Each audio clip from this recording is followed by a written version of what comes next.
Allez, salut à tous, petite vidéo bonus. Alors, il y a peut-être un peu de vent derrière moi, j'espère que ça passera. Je suis en terrasse pour vous parler de la Cataglyphis piscapa. Pour ceux qui suivent, en fait, l'ouvrière qui avait avec cette jean qui fond par bouturage s'est barrée chez moi et malheureusement elle l'a retrouvée morte. Et ma jean dépérissée.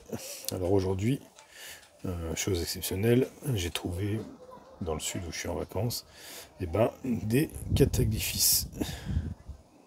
Les mêmes, puisque je suis du même côté que la gine qui a été trouvée, sauf que je suis à peu près à une vingtaine de kilomètres du lieu de récolte de la gine.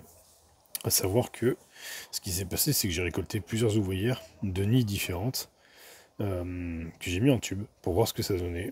Et en fait, je me suis aperçu que les ouvrières de nids différents s'acceptaient parfaitement. Bon, donc du coup, j'en ai récupéré quelques-unes, comme vous pouvez le voir, puisque imagine quand je suis parti en vacances, pour ceux qui me suivent sur Discord, ben elle était toute seule. La gine, elle est là devant vous en fait. Et quand j'ai vu que ça se passait très très bien entre les ouvrières, ben, j'ai eu envie d'intégrer toutes ces fourmis à ma gine. Et ça se passe particulièrement bien. D'ailleurs, on voit les ouvrières qui motivent la reine à pondre. Alors, ça arrivait, je l'ai mis cet après-midi, donc ça fait maintenant à peu près 8 heures qu'elles sont ensemble. À peu près. Et en fait, je me suis aperçu d'avoir croisé 3 fois la gine en position de ponte, et je trouve qu'il y a des ouvrières qui essaient de stimuler énormément. Donc ce qui est assez particulier, c'est l'adoption de ces fourmis sur cette gine, sachant qu'elles sont pas sœurs, elles sont pas cousines, et c'est une espèce qui apparemment a des facilités à accepter les adoptions, qui est déconcertante. En tout cas, moi ça m'arrange bien. Je vais la suivre cette semaine puisqu'elle est en vacances avec moi, j'ai pour regarder ce qui se passe, voir si la gine se remet à pondre. Je les ai nourris tranquillement et vous voyez, zéro agressivité quoi. C'est un truc de dingue. Dès la première seconde où je les ai mises, en fait je les ai mises dans ce tube là.